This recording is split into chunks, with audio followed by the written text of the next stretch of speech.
60 seconds to comply. I think you'd better do what he says, Mr. Kenny. You have 60 seconds to comply. This is minute 47.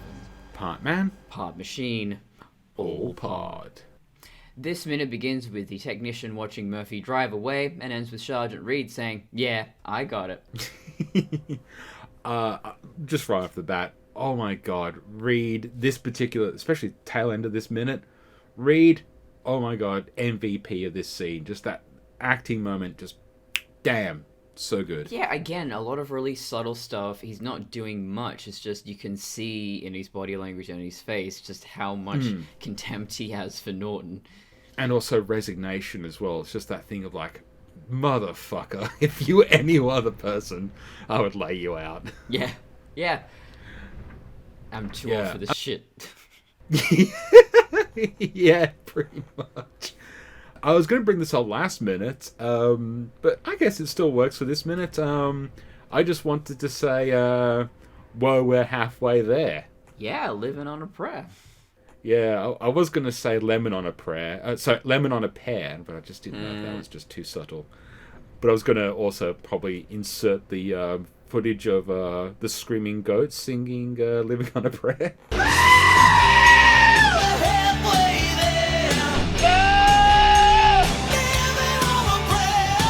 Because that's fucking hilarious to me. But yeah, it's I've got this written down as probably the first we see Morton as the antagonist in the scene. He's very much the antagonist of this particular moment. Yeah, that's a good point, actually. We're seeing, through this whole movie, actually, we've been seeing shifting dynamics. When you watch the movie as just a whole, I think you just go, oh, okay, well, Morton's going to be the bad guy, I guess. You're jumping ahead. You're thinking of the inevitabilities. But yeah, no, if you break it down minute by minute, what you're seeing is a lot of shifting dynamics. So he was sort of the underdog, and then he big dogged Dick Jones, and now he has this sense of control. Kind of got smacked down. And gets back up again. And yeah. You're never going to bring him down. It's only now these really... because he has that power, it's gone straight to his head, and he's becoming a little monster. But, so just think about it in the context of his previous scene, and maybe that's that toxic masculinity thing of, like, he's kind of just had the smackdown, so now, like, he's kind of bigging himself up again by laying the smackdown. He's definitely acting out, yeah, because he's had this humiliation, so he's just like, no, I'm not a pussy, screw you guys. I think it still works separate from that. Like, I'm reading into that with the knowledge of that, but I think in isolation this still works because this is still his pet project going wrong. But when you feed into the threat from Jones, like, you bet that thing better not screw up. And now we're literally seeing whoa, it's getting bad over here. It's actually not bad over here. Yeah, so if my house flies away, go check the realm of Oz. I might have landed there. Do you see an old lady on a bicycle looking at you with a mean expression? No, but I am seeing a really nice pair of slippers. Anyway. But yeah, it's I think it ties in very well, but even in isolation, this scene still works, like, incredibly well. Yeah, because, there is that pressure from the previous minutes. We know that, oh, okay, you better not, this thing of yours better not screw up. It is presently screwing up. Oh, God. Yeah. So, yeah, that's where Morton's just like, big dick energy of, well, someone has something to explain here. And Lewis just happened to be at the right place at the right time to basically have potentially a convenient scapegoat. Yeah, I'm wondering if it had been anyone else, maybe some random dude, your typical superhero move, like, who the hell are you, man? And then Robocop just stands there, and you hear the dial-up internet noise, and he's having an existential crisis. He's just like, who am I? Who am I? And just wanders off. I'm Batman. And then he just looks at the sign behind him, I'm Delta City. Yes. Okay, Robocop. Oh, that would be the best and worst movie. Yes. So we're talking about Morton being like, well, someone's got Yes. some explaining to do, and then Dr. Tyler says, Robocop was never designed to experience a full somatic response, and somatic is a really interesting word because soma relating to the body as a separate thing from the mind, so nothing to do with Yeah. dreaming or the brain. So I don't know why they chose somatic. Do they mean a bodily response to psychological stimulus?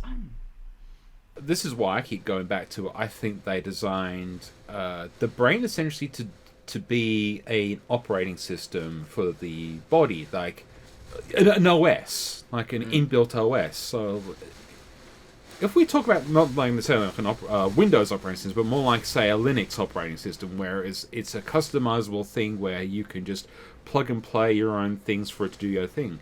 So that they're not wanting Murphy the experience of a cop, or at least don't want the experience of Murphy, but they want maybe Murphy's experience as a police officer and his judgments and stuff like that as a unconscious response. But they don't want Murphy, the personality, the memories, the experiences of those memories to be a factor. And now they're kind of coming back. Because even 40 years from now, I really don't think they would have mapped out the brain enough to, only target those specific things. Yeah, it's fascinating how quickly science in all areas change, and I like reading old science books. God, that's the nerdiest thing I've ever said. But No, it's fun. yeah, because I go through and go, oh, so that's what they thought back then. And part of the reason I do that, I go digging way into the archives for 19th century natural philosophy articles, and because I'm writing my Dr. Travian story, which is about a 19th century basically anthropologist, crypto-anthropologist, and I'm just going, when did we start putting citations in essays? When did we start doing this, that, and the other? Because when you try to understand the science of something, when you just Google that or whatever, you're going to get the modern, most up-to-date information. But to actually figure out, okay, but during whatever period in history, what did we think then? It's really hard. Well, then you get into things like a scientific consensus, like things like the ether and flotsam and all this other cool things, which, modern science has absolutely debunked. There was the for years there was this whole idea that The humus. our body was filled with gas because and not blood. Well, yeah, depends on your digestive system, I guess. But that beefy burrito with lots of beans. That's. I was gonna say the vegans, man. God, vegan parts. So like, because for years nobody had a body full of blood, because people die. They're looking at murdered corpses and stuff like that, and the blood was gone, and so they thought that these little tubes that were throughout the entire body were filled with a gas, and the gas is what escaped. So it's like that was a scientific consensus for a time. Yeah, I mean, even like mechanical engineering and all that. So reading old car manuals from like the 50s, and they don't have electronic fuel injection, it's carburetors and stuff. So it's not that they're wrong, it's just they're using a more primitive version of this technology. And you go, oh wow, that was their solution, that was the best that they could do back then. And just I love it. So I don't know if anyone just has some free time and you're browsing through op shops, or what are they called, Goodwills, I think, in America. Try to find some old science books. It could be fun if you're into that kind of thing. But that's one of the things I love about science. It's always, as long as we're curious and we're looking to seek for new knowledge, science is self-correcting. It's science is not an answer in and of itself, especially these days with the Rona, and everyone is just, well, just look at the science. Just look at this. Okay, but have you actually looked at the science, or are you just saying that because it makes you sound smart? No, they just looked at a YouTuber who says the things they want them to say. Yes, that's science. That's science. He says while he listens to, watches skeptic YouTube. Not like shithead atheist skeptic YouTubes where they just do the same things, but like actual proper skeptics. Yes. And stuff like that. People who actually research and have degrees and stuff like that. Yeah. But that's when you get into media bias, especially regarding science as well. But it's a complicated issue. Yeah, I mean, I went to university. I learned how to do academic research and how to break these things down. And it's so frustrating dealing with people who don't, like my mother being a prime example. She went to high school, but she doesn't have any ability to understand. Well, the people on the news said that this is so it must be true, right? Because they wouldn't lie. It's like, okay, they cited a study, Mum. I'm going to look up that study now. Okay, it was observational. It was they just basically did like a quiz, like how many times a week do you do this? So no, it's bullshit, Mother. But junk science articles specifically created and written for media. It makes me so angry. It should be illegal. If people are doing these studies where they cherry pick the data. I mean, look what happened. I mean, we're getting off course there, but with vaccines, it happened. With nutrition, it's happened. It's scary. It should be illegal. Yeah, Rebecca Watson did a really good. Yes, I know I'm being hypocritical here, but did a good YouTube video about junk science articles and how. Yeah, they're deliberately used to push an agenda and bias. This is basically what the tobacco industry has been doing for like 70-odd years. They knew that their product causes cancer, so what did they do? They buried the evidence, made junk science articles to say, actually, smoking makes you healthy and you should really make your kids smoke. Yeah, and actually, this does tie into Robocop, actually. And because it is, this capitalistic society where we are filtering the narrative, putting it in a certain perspective of, hey, here's a man-machine hybrid. Isn't this great? Don't question it. Here's a great segue from that to the actual book. So a lot of the dialogue in the book is a lot more antagonistic, particularly like between Reed and Morton, stuff like that. Like, for example, when Lewis is asked by Morton what she said, she goes, "Police stuff." And Morton responds as well, "He's a cop, isn't he? Why shouldn't he shoot the shit with his fellow officer?" But this is the one that's really caught my attention. This is Morton's internal monologue, and this is clearly novelization, padding, and projection, but I think it's spot on. So when Roosevelt says, "We should pull him in and run a systems check," the works. I'll continue on. Morton closed his eyes. Before him, his career, his status, about $3 million of merchandising contracts, and his shot at the cover of Time magazine was spinning down a large, high-tech toilet. And then he growled at Roosevelt, "You want to take him offline because he had Is it a Japanese toilet? Yeah, probably. But I think that's exactly it. It's one of those things where the corporate view is less about who gives a shit about the person inside the tin can, who gives a shit about Detroit potentially having a loose cannon on the streets. It's more about Morton thinking about his own ass, his own financial millions, and his own stardom. It's very much...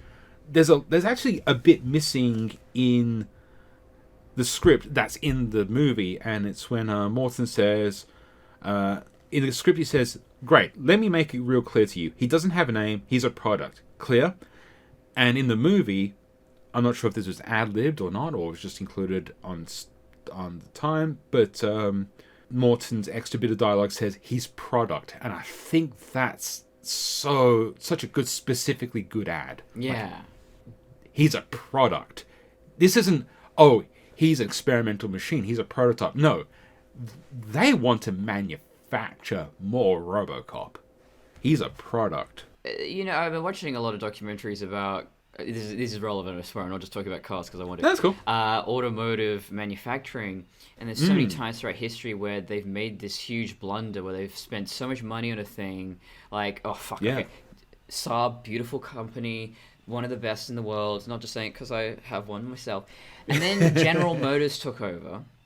Yeah. And these idiots were like, okay, we need to put the computer under the hood. I mean, you don't really, but okay, we're going to put the computer under the hood. the really hot place. Yeah, What's I the was just hottest thinking that. part of and in that area? Oh, that's the engine. Okay, let's put the onboard computer in front of the fucking engine, so it was melting. Thank you, General Motors, you piece of shit. And so there are so many things like that they're just huge blunders. But the documentaries are obviously kind of propaganda. Like, there's one for Mustang, and you're seeing it from their perspective, and it's like, we're a family company, and this is we're gonna lose so many jobs, and blah blah blah. And you're just going, I understand now how all these huge environmental devastations happen. How these, why we were in these crises of environment, of health, of all, because of capitalism, because the people get so singularly focused on, but I need to look after me and my own, my employees. If we have to recall thousands of these models of cars, we're going to be out of business. So that's how you get things like the notorious Ford Pinto that exploded on impact, because it's like, well, Jesus, we've already distributed them. There are thousands of them out there. We would go bankrupt if we recalled them. Oh, another one, Mercedes. So during the 1980s, there was this act to make cars more environmentally friendly and more biodegradable. I've heard about this. So yeah, the biodegradable thing. Can't remember which particular model the Mercedes had this inflicted upon it, but they put biodegradable casing on the circuitry, all the electronics, all the way through. It's biodegradable. So after about 5 years, you had all these raw wires just sitting everywhere, and they were like, okay, we know this is an issue, and I think they did inform people, but they're like, we can't recall it because that would make us go bankrupt. So basically, I think what they did was, if someone complained, they would fix that particular car, but... Yeah. Well, that's the modern day model for consumer electronics. They are essentially mandated to have like a warranty of, say, like 3 to 5 years, depending on countries and whatever, manufacturing laws. But they will fill these things so full of the cheapest, shittiest components that, they aim to push it to that 5-year limit. If it breaks down after that, doesn't matter because it's out of warranty. And if it breaks down before that, it doesn't matter because they're just mass producing these pieces of shit. And it's more cost effective to give somebody a free refrigerator than to fix it. It's disgusting. You got this website like Kogan, eBay does the same thing, Wish.com. Like, sometimes that product works. And if it doesn't, there's no quality control. So it might work, but most of the time it's not going to work. But that's fine. It's actually cheaper for us to just refund you or give you a new model. And as someone who's worked, not specifically in the industry in regards to like the prototyping and all that type of stuff, but I've worked in like assembly and stuff like that. And I've worked on some like first generation machines. And that's why, like, say, when new technology comes out, say Blu-ray or DVDs, things like that. Like, the players in that can be up to like $10,000, or no, so let's say a DVD player when it came out was like $1,000. A big flat screen TV was like $10,000. That's first generational, so they usually put their best components in there, and they're trying to recoup the millions of dollars they've financially invested in. And of course, as the iterations go on, or iterations, if you will, or whatever you want to pronounce it is that. iteration, yeah. I don't know why suddenly people are saying iteration. Where did that come from? I have no idea. It's just one of those words that's, I know people are going to complain if I say it the wrong way or the other.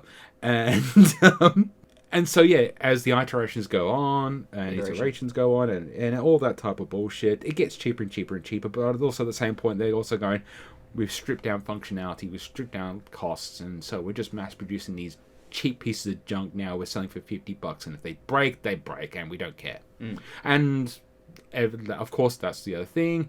Modern day consumer products, they just go on the garbage piles, and you get a lot of e-waste, and that's also environmentally damaging. It's really sad that we just don't make them like they used to. We don't make things that are built to last. Although, at least in the automotive industry, I think we're seeing a shift just based on, we want to be more environmentally friendly now. And apparently that is, maybe I'll find the article, but it was talking about every society in history kind of goes through this same path of you are one with nature, and then you learn all this new technology, and you're not in harmony with nature. You're harming the environment, and then eventually you figure out a way when the civilization is advanced and prosperous enough, then it has environmental concerns at the top of its list again. So now we're in that cycle again. And so my mom was saying to me, I don't know why you're bothering to be a mechanic, because, they're all going to be electric cars, or all the cars are just going to be fixed by robots. I'm just like, are you telling me quite. That's not how it's going to work? Because, No. I mean, building cars, a machine can build a car because very predictable variables there.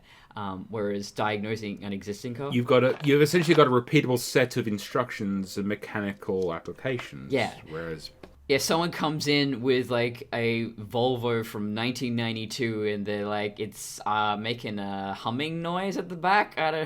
You got to use a human brain. oh, let's just plug that into the computer, huh? Yeah. So there is that, but also, I would love to see an ECL for a Model T Ford. yes. So, I think we're at a point now where, yes, we do have ways to make very environmentally friendly vehicles, but we're in that transitional phase. We can't just dump 6 or 7 billion cars that burn fuel. So what's happening now, Porsche and a few other companies, they're making these e-fuels, these, carbon neutral fuels. And that's the way to go, that you need to have this transitional phase of utilizing the technology you already have, but making it better. So I think now is a point where we're actually kind of thinking of recycling or upcycling what we have. I hope that continues. Well, bringing this back into the capitalistic corporate critique of Robocop, that's the biggest problem at this time. We are suffering. It's not just governmental, it's also corporate, because I don't know about Australia, but I'm guessing we don't technically have lobbyists because they're technically illegal, but we have lobbyists, but that's beside the point. One of the things that was happening, I don't know about recent times, I just literally just don't know because I've not read in it, but definitely during like the George W. Bush era, the lobbyists basically went crazy to prevent a lot of regulation that was trying to get passed through, I think, from Congress about regulating carbon emissions from cars, making all fuel, not even just carbon emissions, fuel efficiency. They wanted to push more fuel efficiency methods, cut down the cost of fuel costs, just in general, and people and stuff like that. And the industry hated that. They wanted to basically have these gas guzzle. They didn't want any kind of efficiency or anything. You think, as a manufacturer, wouldn't that be something you'd want to have? Efficiency? No, because it hurts their bottom line. It means they have to spend more money. Potentially the gas company or the fuel companies. I was going to say gas because America, but Petrol. The petrochemical industry didn't want to essentially have that, because that means they're gonna lose profits because no one's buying as much shit fuel to get their fucking Chevys to belch it into the atmosphere. Yeah, I actually, I in one of my stories, science fiction set in the future, where it's all electric cars, and like if you wanted to run an old car, you have to basically special order petrol in or use an alternate kind of fuel source. And also, these industries, they're only around for Vaseline, medical purposes, like candles, like that. Yeah. That's all. These humongous petrochemical corporations, they sell they candles now. That's all they see. That's all they sell is candles. Lubrication is still petroleum based. There you go. There's still plastics are still petroleum based. There's still petrochemical uses outside of... Yeah, like they wouldn't go under. They'd just be fine. It's ridiculous. This is why I say, like, again, to the corporate critique of Robocop, which is, a lot of it's now more relevant than ever before, is that, we could have a lot of these things, but these money-grabbing motherfuckers just want to just take all the money out of our pockets and give us nothing. Yeah, actually... Pricks! This is perhaps more relevant to gaslighting Robocop, because it's this deliberate response to government says, oh, well, we don't really trust robots, so it forces this company to do this very barbaric thing for their bottom line. It forces innovation in the most fucked up way possible. But I do have some notes before we move on to gaslighting. So it's a great segue, but You unfortunately... constantly thwart my brilliant, well-timed segues. I know, but I want to talk about the commentary because there's some really good... So Paul actually admits he always had Nancy Allen in mind. And I love this quote. In referring to Nancy Allen versus Stephanie Zamblis, I always felt something I could get out of her that I had not seen used in other movies. And for me, that is a sign of a really great director who can look at actors and go, this person's been underused. Yeah. And yeah. I think since doing Movies by Minute, I've developed that eye, because I do see certain actors going, damn, you are fantastic, but you're hardly ever used. And I don't know if it's a coincidence, but a lot of the time they are racial minorities. Not sure if that has anything to do. It's amazing how many great actors can get absolutely nerfed by a movie. And I think... a few years ago, there was this Netflix series, it didn't last very long, called Marco Polo. And I loved it. And I thought, just basically the whole cast was delightful. And I was stopping every few minutes going, oh, who are you? Oh, you've been hardly in anything. Oh, no, you've been in nothing. And it's like, oh, these actors are so brilliant. Oh, but they're all, Chinese or of Asian descent. And I guess they just don't get casting calls that often. Yeah, so I was having this conversation in a car driving back from role-playing the other night. And...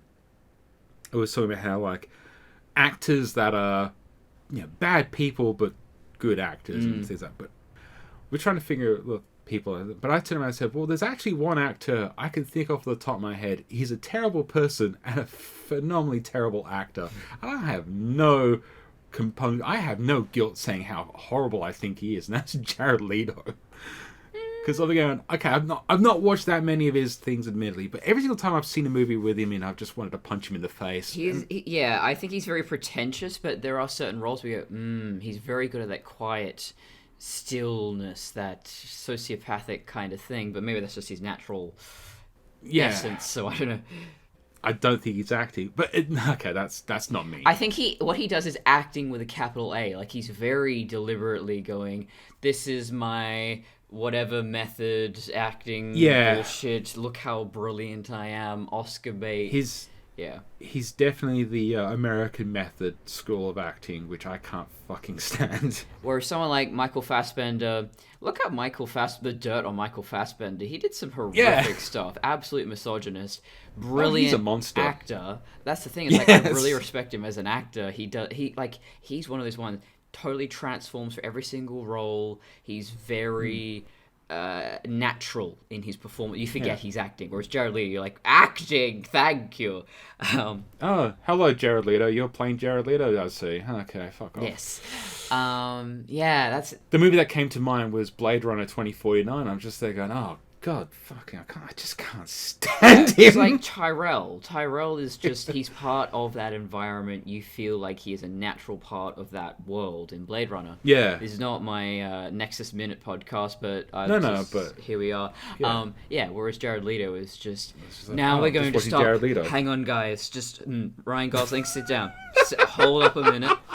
I'm blind, I'm doing blind acting. What do you think? And I'm doing all this prophetic oracle shit. Do you dig it? Oh, I could not stand him in that. I'm divided. I don't know how I feel. But I can see both sides. I know he's a dickhead, so... It wasn't bad enough that I hated the film or I felt detracted from the movie, but it was just that thing on there going... I'm just there looking at Jared Leto and just going, oh yes, Jared Leto being Jared Leto. And can we just? It's almost that thing where you could almost cut those sections out of the movie and it probably wouldn't do anything. I'm very glad that Margot Robbie is the breakout star of all this Suicide Squad madness, not Jared Leto. Very good. Very good. Although in a few days' time we're going to get the Suicide Squad. Hell yeah. With returning Roboflag with a floppy emo cut. Giving him some kind of personality? Maybe. Maybe.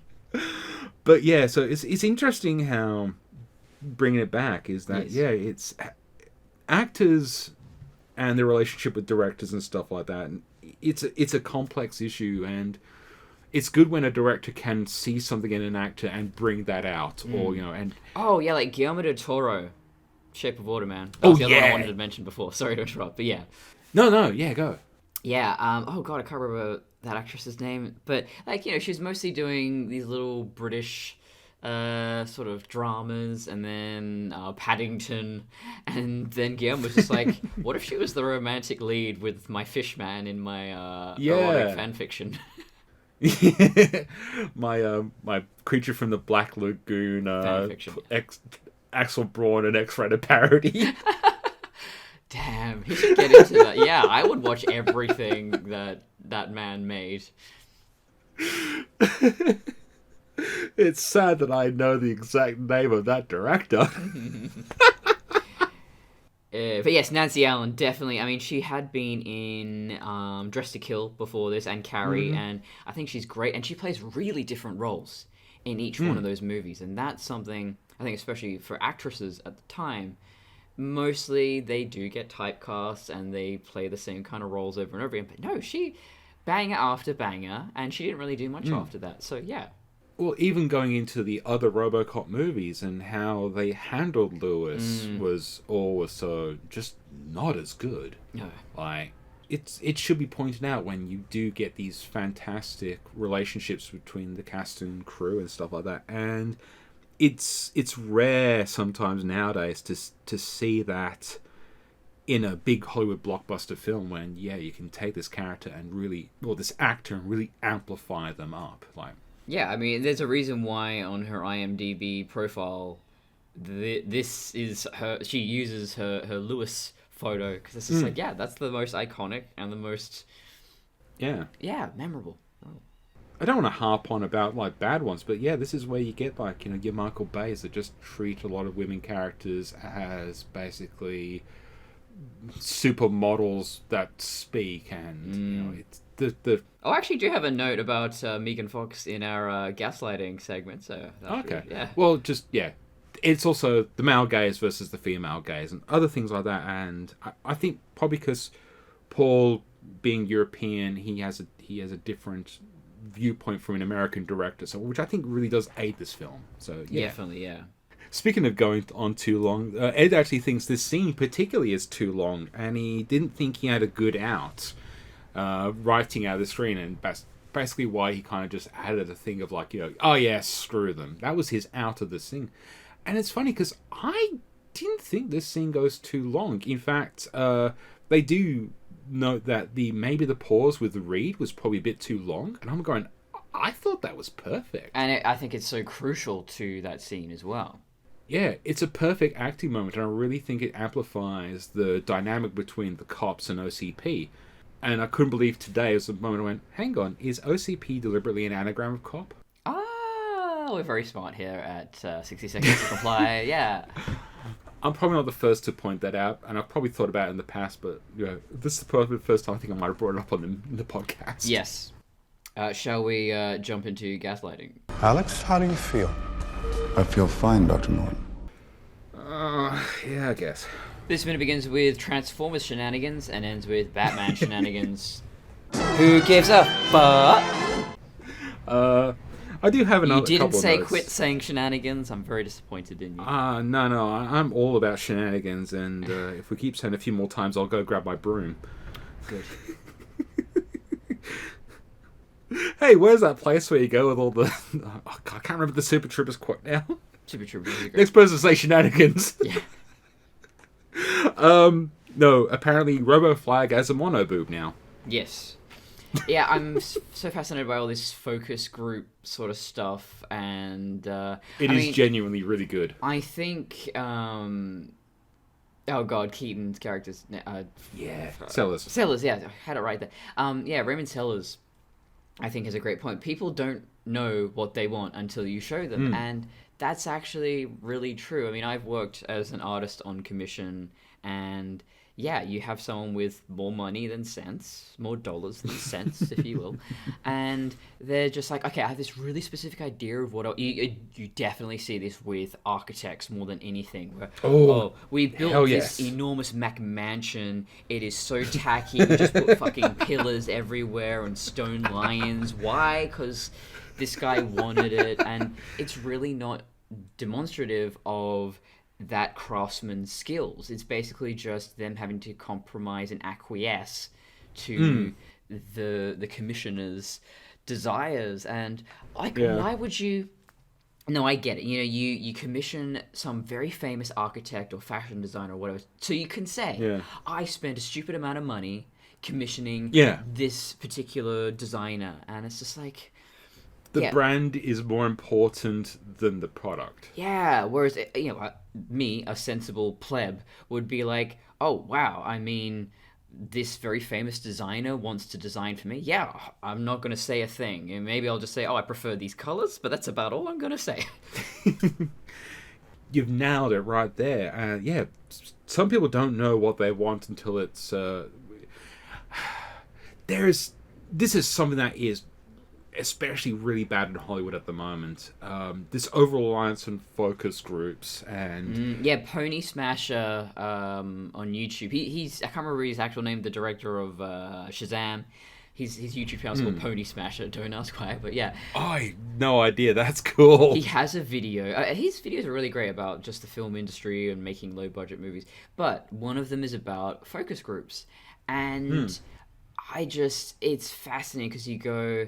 It's really rigged. I've got a few examples here I can mention. So, Jennifer's Body, prime example of the studio... I've heard of this. Wanted a trashy teen slasher movie. They wanted to capitalize on Megan Fox's sexual appeal. You know, Transformers had just come out, and they wanted to sell it to the frat boys. So, when they did the screenings, they filled that audience with frickin' frat boys, and what it really was an intelligent feminist horror. So they hated it. They hated it. They didn't get it. I mean, they liked when Megan Fox and Amanda Seyfried were making out, but that was about all they paid attention to.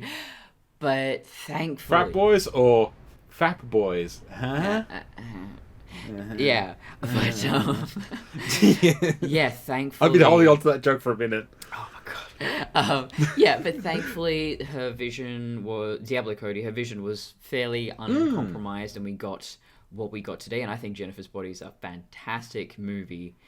But that's just one. I mean, I want to know, has a David Lynch movie ever had to go through this? Because I would love the idea of like, yeah, I didn't get it. Like, why did we have to watch that man walk from one end of that long hallway to the other? Like, he didn't do anything.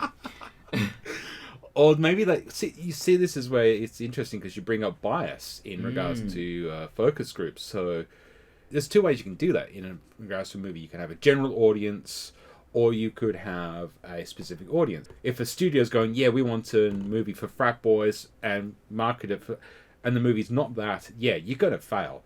And so sometimes like a general audience reaction is usually more common, and to get a good sense of what's going on. Just recently, like the Suicide Squad has had a lot of advanced screenings, but I think they've really been marketing them towards like the DC crowd, the Marvel kind of crowd. I think they've been really niche genre. This is me speculating, because all the reviews so far have been, oh my god, it's fantastic. But I'm there going, it's probably going to be a movie that's going to do well general audiences. Yeah, it's going to be fine. It's fine. But even like early superhero ones, they would, let's say, they would have an audience come to watch a movie. Say, let's say they were going to watch Iron Man, special screening of Iron Man, and then they'll bring out Iron Man 3 before it was, and that's how they'll sometimes do these test screenings. Is they'll set up a movie that's roughly what they were going to be releasing, and actually pivot and go, actually, you're going to be here watching this brand new movie that's similar. So it is rigged. Yeah, it is an absolutely rigged system, and the studio is actively working against the director, or they can do in this situation. Yeah. where they go, well, this is the audience we want to appeal to. We don't care about your vision or what you want. Or it also leaves a lot of minorities out of the conversation because most of the time those audiences are young white men between the ages of like 18 and 35. Unless it's a chick flick. It's ultimately demographics. That's it. It's they have a demographic in mind. It's usually the most generic, blandest thing possible. That's probably why they keep hiring Rick Flag. But then if you go to comic conventions and stuff or fan gatherings for any movie or TV show and you actually look with your eyes at that demographic and you go, it's actually not what you'd expect. I mean, My Little Pony, mostly older men, and Transformers actually has a lot of female fans. Especially lately because it is the comics. They are very much character focused and very gay. I mean, I don't know, how do you define gay with robots? But they're all male robots, so they're male presenting robots. So your choices are pretty limited there. Socket A goes into slot B. Yeah. So all these fandoms of Sherlock, Doctor Who, those ended up being Supernatural. Supernatural was made for the frat boys. Ended up being the most popular female fandom of all time. Yeah, those three particularly. You got Super Who, basically Tumblr essentially was created because of those fandoms. Yeah, so I think it's really unfair, and I hope these focus group things get phased out because it isn't really an accurate indicator of who is going to enjoy a movie. But that's true of any kind of corporate thing, that if you're doing product testing and stuff like that, you kind of... If you're making a kid's toy, you need to basically see what the kids want. So yeah, this kind of stuff has its place, but when it's one of those things where, either the industry is forcing an issue or not listening to the feedback, that's another big problem, is that thing of as much as I hate to talk about it, but South Park did a really good one of this when it was, I think it was the Chin Pokemon episode where it was really delving into kids' toys and demographics and stuff like that, and there's the scene where the kids are basically being shown these really crappy toys and they're just going, yeah, these are all lame. Yeah. That's kind of what happens. These people are going, yeah, this is the biggest, best new toy, and everyone's just going, I just want to go play with the fucking pocket monsters, This is just boring. Yeah, the bloody... what's his name in The Simpsons? The dog that they added to Itchy and Scratchy. Oh, Poochie. Poochie. Yeah, Poochie. Exactly. It's a huge parody on that.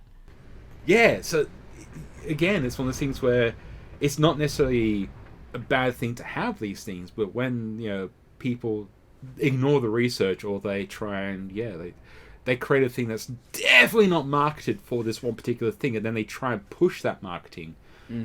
There's a staggering amount of movies that failed because the marketing was just bad. Oh, yeah. I can think of numerous examples where they just did not know what they had and they tried to sell it as something that it just wasn't. Yeah. Oh, Drive, with Ryan Gosling. No, I've not seen that one. Really? I don't think I've even heard of it. No. Ryan Gosling is one of those guys I like, oh yeah, he's a thing. Really, the Nick Refn Drive, No. It's basically Baby Driver, but more serious. No, I've not even seen Baby Driver yet. Oh my god, okay, watch Drive. I'm not a car guy, so I hear, it's not, it's a car that's movie. the thing. That's the thing. So Drive is not a car movie, but they market it as this action, neo-noir, synthwave kind of thing. And apparently people in the audience were just like, boo, this is boring, it's slow. Because you got these Fast and the Furious guys who've shown up, but it's not, it's this art house film by a European director, which is sort of an homage to these 70s, 80s action movies, but it's not what they thought it was at all. So it failed commercially just because of that. There's been plenty of movies where you've seen a trailer and you go, wow, that looks really cool, and you watch the movie and go, what the fuck was that? That wasn't what I got promised. No. So Raymond Sellers basically just goes, let's go with black. But once you go black, you can't go back. Yeah, and I think this is the worst decision in a whole line of terrible decisions in this movie. Well, look, he's already going back on his product testing of no blacks and no fatties. I know. Jeez, keep a consistent project outline, man. But I think the reason why... black isn't necessarily a bad choice in terms of costume design. It is very ubiquitous now, but... used in the right context, it can be very powerful. Pulp Fiction, everyone's in the black suits. The Matrix, everyone's wearing head-to-toe black. What you need to take into account is your cinematography, because it's black. Yes. It's so dark. And the introductory scene, this minute we see the all-black costume. Well, I wasn't actually going to bring up our critique on the costume this particular. We can leave that for a little bit of a while, because we really don't get a good look at this costume. Well, I just want to say, when he steps out of this black vehicle with a lot of the high contrast, there's light behind him, and so it's all very shadowy anyway. It's not reading not well. good. It's really not. No. I don't know how they could have made that. Also, wondering, when they went to Murphy and said, "Oh, now we're going to paint you black," I mean, he was probably like, "What? Oh, you mean the armor? Oh, okay." No, we're not doing the Robert Downey Jr. Yeah. I'm a dude playing a dude disguised as another dude. Yeah. So I'm wondering if Murphy was just sort of like, "Oh, but I like the silver." Oh, okay. Maybe if this had been in the context of, like, his compliance, he didn't have a choice in the matter, but he just turns up in a new costume. Yep. Maybe he just woke up and he's like, "Oh, I'm black now. I'll stop." Maybe that could have been the reveal for when he's at the press. At all these moments, like when he's doing the testing, he's still on the silver suit. They could be talking about the product development still, but the big reveal is him in the costume, and you get a hero shot of him in the costume and all. Yeah, do that when they have the big product reveal. Now you're thinking. God damn it! But I guess we'll save that for the next minute. So, Simon, where can we find you? Oh, they can find me choking on my own rage here. Check me out at Fandom Crossing and Helios Photos. I have YouTubes and stuff like that, but on Facebook, links down below. And what about the lovely viewers finding you? Yes, you can find me at traviandesigns.com. That's where you'll find my podcast, my photos, my art, some fiction as well. And I'm Courtney Coulson on YouTube talking about detransitioning. And you can find us on the Spotify's, the Simplecasts, Google, Apple's, YouTube's, or probably on your favourite podcasting stuff. If you can't find us, let us know. We'll try and add it in there. But also, like, share, subscribe, all the usual algorithm and stuff, review, comment, blah, blah, blah, blah, blah. Tell your friends, post it up on a billboard, and that promotes Delta City, the city of the future. All that lovely algorithmic stuff. Until next time. Choking up my own Robocop here. Yes.